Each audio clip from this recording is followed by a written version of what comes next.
Olá você, bem-vindo aos nossos bate-papos sobre economia. Como você já sabe, aqui você vê a economia sem enrolação, de maneira bem simples e com vários exemplos práticos. Esse episódio 32 é a segunda parte do episódio 31 sobre intervenções do Estado no mercado de trabalho. A foto da capa do episódio apresenta uma das consequências reais, o aumento do número de camelôs pelas ruas e calçadas das cidades brasileiras. O contingente de trabalhadores informais no Brasil representa 41% da população ocupada, dados do IBGE. Se você está gostando de acompanhar nossas conversas, deixe aqui embaixo o seu like, compartilhe o vídeo e clique no sininho para receber o aviso dos próximos episódios. Meu nome é Luiz Azevedo e espero que você goste desse episódio. Como comentado, o episódio 32 é a segunda parte do episódio anterior, o 31, sobre intervenções do Estado no mercado de trabalho e suas consequências reais com relação à geração de empregos. Como você também já sabe, sempre na descrição do vídeo você encontra os links para os artigos, publicações e literaturas utilizadas para a confecção do episódio.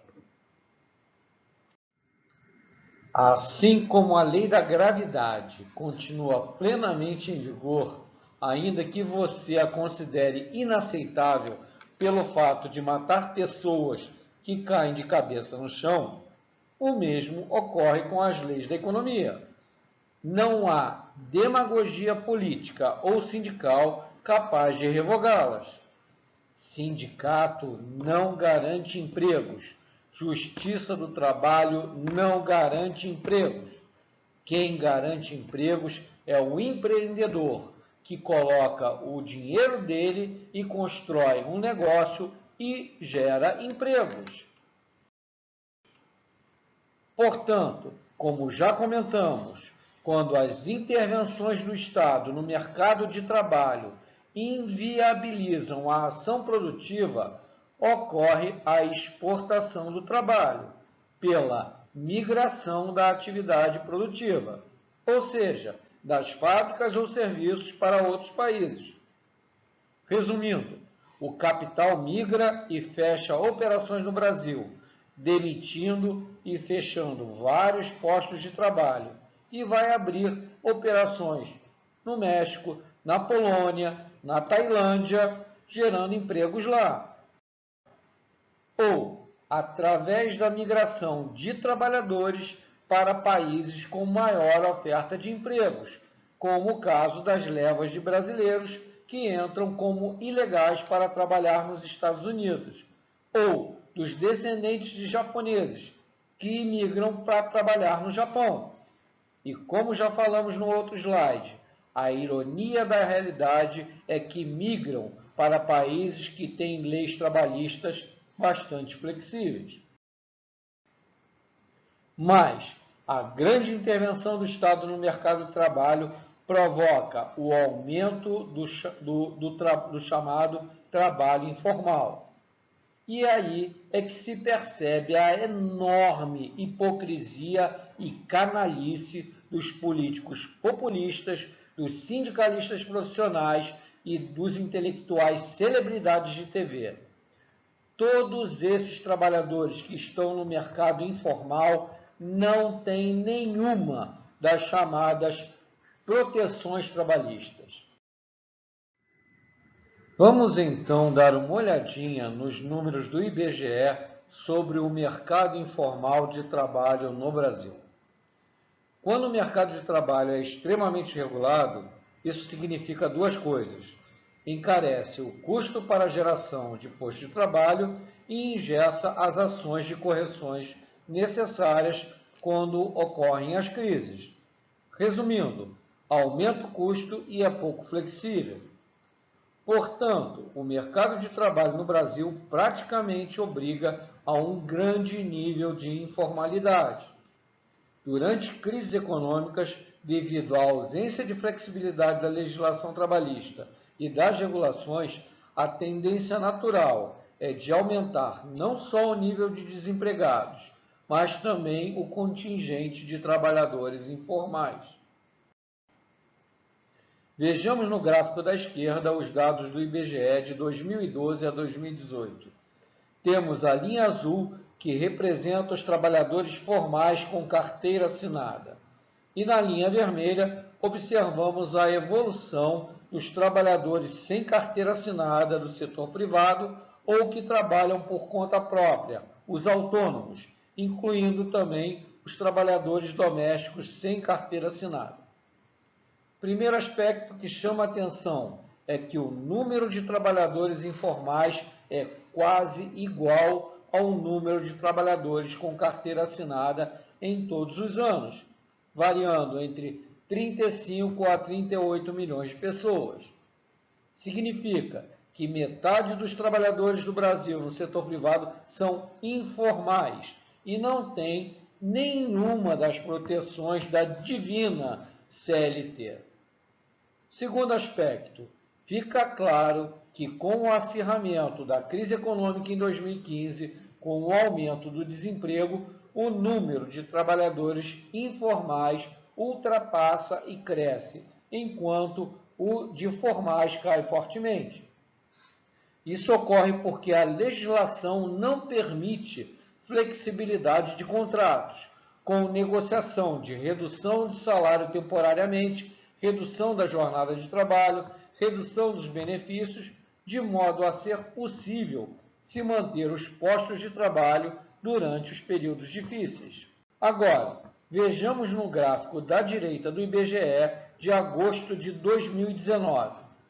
Temos que o número de trabalhadores informais atingiu o patamar de 41,3% do total da população ocupada, representando 38 milhões e 600 mil trabalhadores. Podemos observar como se distribui por categorias esses trabalhadores informais.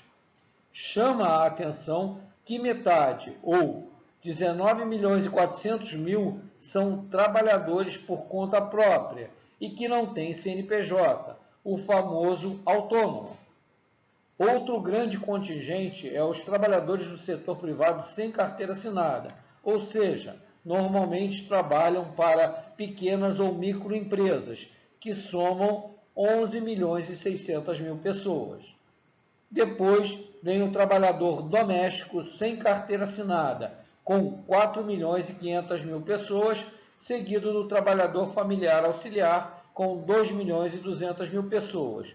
E por último, o empregador, aquele que emprega sem CNPJ, ou seja, o microempresário com 850 mil pessoas.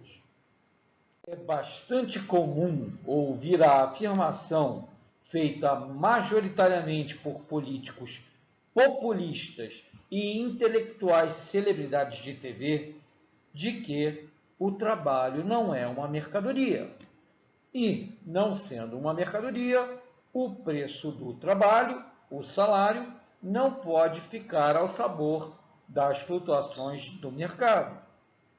Consequentemente, para garantir um valor justo para a mão de obra, essa turma defende que o Estado, esse ente supremo e composto por seres angelicais, imponha leis trabalhistas duras e regulações rígidas para proteger os trabalhadores. Mas a realidade pura e simples é que o trabalho é sim uma mercadoria e que os serviços efetuados pelo trabalho humano estão submetidos às mesmas leis econômicas que valem para todas as outras mercadorias e fatores de produção. E as leis econômicas afetam de forma inexorável a todos os agentes que atuam no mercado, independente de se gostar ou não. É como a lei da gravidade. Não se sai voando porque um burocrata em Brasília deu uma canetada revogando a lei. Basicamente, são duas as leis econômicas mais importantes relacionadas ao fator trabalho. A primeira lei é a lei da oferta e da demanda. Veja episódio 3. Quanto maior a demanda por uma mão de obra, maior o salário que os empregadores estarão dispostos a pagar por ela. Igualmente, uma maior oferta dessa mão de obra, isto é, um aumento da quantidade de pessoas dispostas a trabalhar no setor, irá gerar o efeito oposto, reduzirá o valor do salário. É simples e básico. A segunda lei é a que diz que o salário será determinado pela produtividade marginal do trabalho. Assista o episódio 29 para entender o conceito, que significa que o valor máximo do salário que o empregador irá pagar será o lucro marginal produzido pelo trabalho do empregado. Note, não é o valor da venda do produto ou serviço produzido, nem do faturado. É o valor do lucro. E não estamos falando de lucro líquido, mas de lucro marginal. E então você me pergunta, afinal, como fazer para aumentar os salários? O que melhora os salários e, por conseguinte, o padrão de vida das pessoas é a melhoria da produtividade do trabalho. Veja episódio 28 e 29. Por exemplo, um operário norte-americano, na média, 4 vezes mais produtivo que o brasileiro. Isso não se deve ao fato dele ser mais trabalhador. Como vimos, a explicação é muito mais simples. O norte-americano utiliza 4 vezes mais capital investido pelo mercado em máquinas, ferramentas, instalações industriais, estruturas logísticas, capacitação que seu colega brasileiro. O capital investido é o que aumenta a produtividade, os salários e, consequentemente, o padrão de vida de uma sociedade. Na descrição do vídeo, você encontra o link para um excelente artigo do economista Jesús Huerta de Soto, de título: Sim, o trabalho assalariado é uma mercadoria, e é isso que o protege contra abusos. Na segunda parte do episódio 32, vamos conversar sobre alguns exemplos de intervenções estatais no mercado de trabalho e seus resultados reais. Meu nome é Luiz Azevedo e muito obrigado pela sua audiência.